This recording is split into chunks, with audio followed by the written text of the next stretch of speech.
بسم اللہ الرحمن الرحیم۔ محترم سامعین و ناظرین، السلام علیکم ورحمۃ اللہ وبرکاتہ۔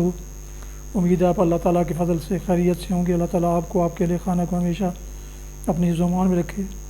یوٹیوب چینل کے راہ ہدایت و نجات کے سلسلے کا ولاگ القرآن و حدیث پیش کرتا ہوں۔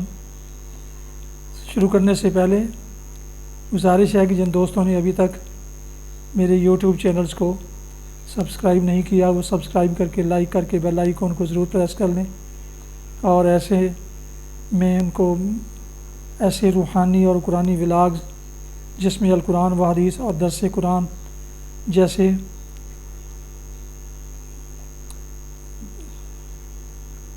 فائدہ مند اور ثواب سے بھرے ولاگ آپ تک آپ کو باقاعدہ اور بر وقت ملتے رہیں گے۔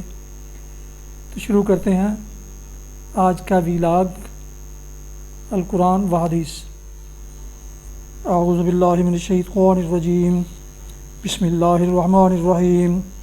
والسارق والسارقۃ فاقطعوا ایدیہما جزاء بما کسبا نکالا من اللہ واللہ عزیز حکیم۔ فمن تاب من بعد ظلمہ وَأَصْلَحَ فَإِنَّ اللَّهَ يَتُوبُ عَلَيْهِ إِنَّ اللَّهَ غَفُورٌ رَحِيمٌ۔ أَلَمْ تَعْلَمْ أَنَّ اللَّهَ لَهُ مُلْكُ السَّمَاوَاتِ وَالْأَرْضِ يُعَذِّبُ مَن يَشَاءُ وَيَغْفِرُ لِمَن يَشَاءُ وَاللَّهُ عَلَى كُلِّ شَيْءٍ قَدِيرٌ۔ صدق اللہ العظیم۔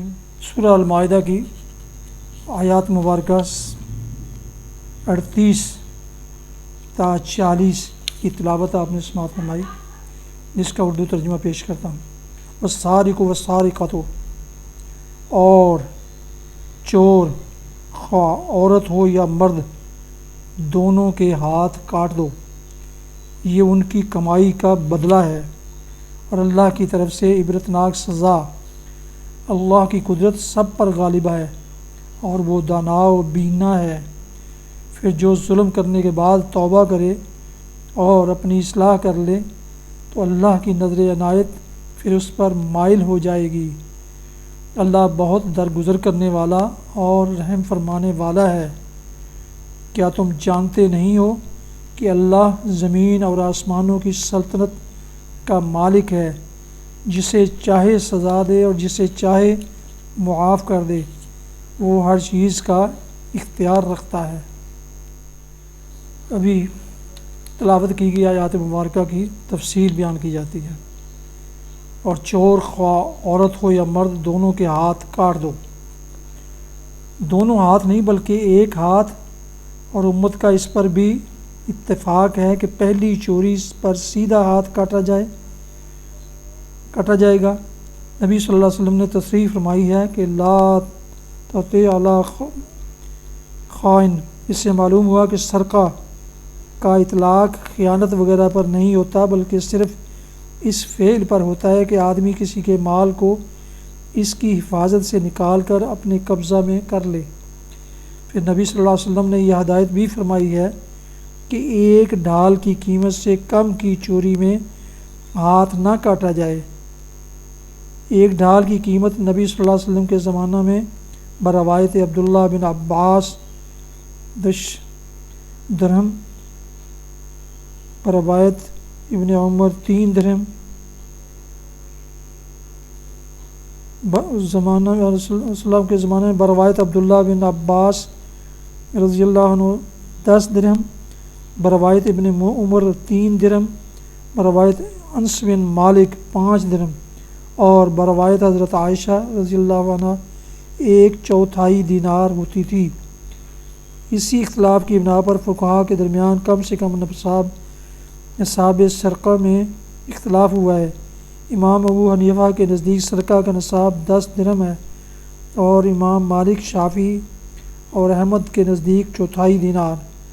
اس زمانہ کے درہم میں 3 ماشا 1/5 رتی چاندی ہوتی تھی، اور 1/4 دینار 3 درہم کے برابر تھا۔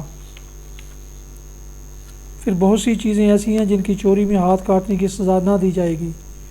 مثلا نبی صلی اللہ علیہ وسلم کی ہدایت ہے کہ لا قطع فی ثمرۃ ولا اکثر، پھل اور ترکاری کی چوری میں ہاتھ نہ کاٹا جائے گا۔ لا قطع فی طعام، کھانے کی چوری میں قطع ید نہیں ہے۔ اور حضرت عائشہ کی حدیث ہے کہ لم یکن قطع السارق علی عہد رسول اللہ صلی اللہ علیہ وسلم فی شیء طعنہ، حقیر چیزوں کی چوری میں نبی صلی اللہ علیہ وسلم کے زمانے میں ہاتھ نہیں کاٹا جاتا تھا۔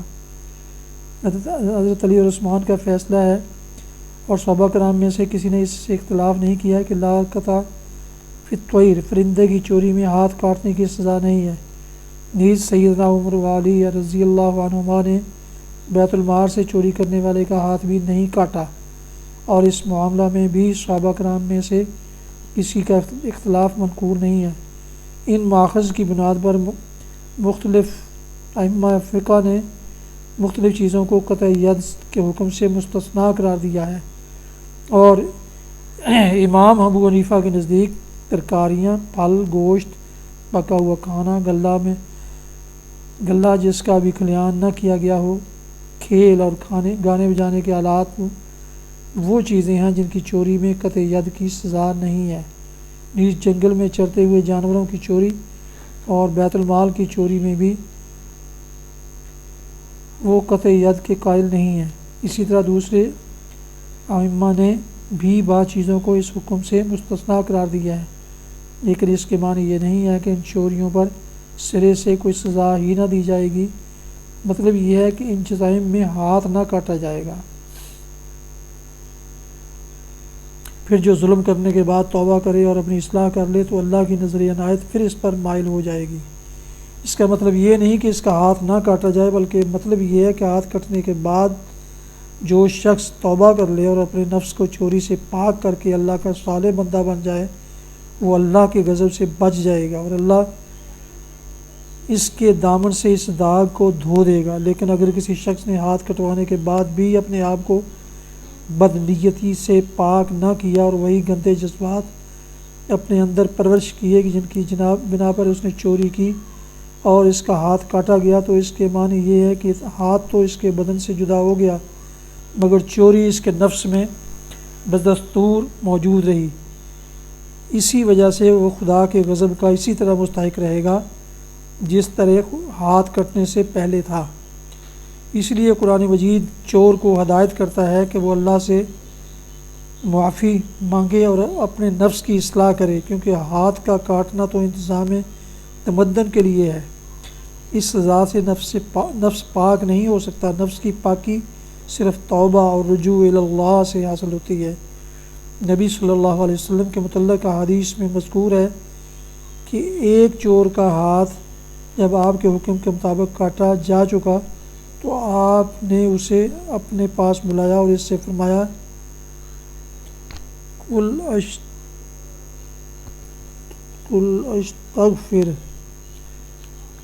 استغفر اللہ و اتوب الیہ، کہ میں خدا سے معافی چاہتا ہوں اور اس سے توبہ کرتا ہوں۔ اس نے آپ کی تلقین کے مطابق یہ الفاظ کہے، پھر آپ نے اس کے حق میں دعا فرمائی کہ اللہم تب علیہ، خدایا اسے معاف فرما دے۔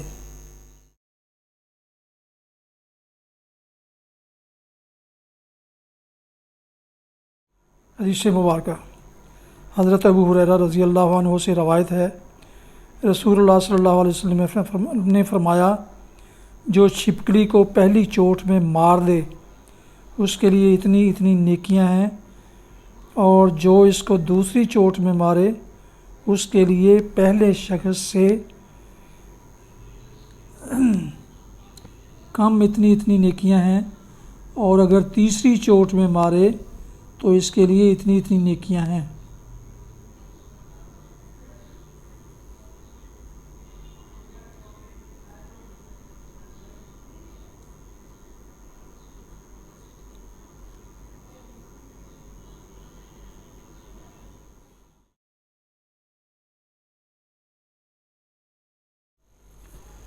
یہ تھا آج کا راہ ہدایت و نجات کے سلسلے کا یوٹیوب ولاگ القرآن و حدیث، جس میں آج سورہ المائدہ کی آیات مبارکہ 38 تا 40 کی تلاوت، ترجمہ اور تفسیر بیان کی گئی۔ اس کے علاوہ ایک حدیث مبارکہ بھی آپ کی خدمت میں پیش کی گئی۔ دوبارہ درخواست ہے کہ جن دوستوں نے ابھی تک میرے یوٹیوب چینلز کو سبسکرائب نہیں کیا وہ سبسکرائب کر کے لائک کر کے بیل آئیکن کو پریس کر لیں، تاکہ آنے والے ایسے روحانی اور قرآنی ولاگ، درس قرآن اور القرآن و حدیث کے سلسلے کے آپ کو باقاعدہ اور بروقت ملتے رہیں، جو آپ کے لیے کار خیر، کار برکت اور کار ثواب کا ذریعہ بنتے ہیں۔ مناسب سمجھے تو دوستوں سے بھی شیئر کر لیں۔ یقیناً جو بھی اس میں اپنا شیئر حاصل کریں گے ثواب کا، اور اس کا اجر آپ کو بھی ملے گا۔ اللہ تعالیٰ آپ کا حامی و ناصر ہو، اللہ تعالیٰ آپ کے اہل خانہ کو ہمیشہ اپنے زمان میں رکھے، آمین۔ اپنا بہت خیال رکھیے گا، دعاؤں میں پاک وطن، والدین، اعزاء اقارب کے علاوہ اس ناچیز کو بھی اگر شامل فرمائیں تو انتہائی شکر گزار ہوں گا۔ السلام علیکم ورحمۃ اللہ وبرکاتہ۔ پاکستان زندہ باد۔ خدا حافظ۔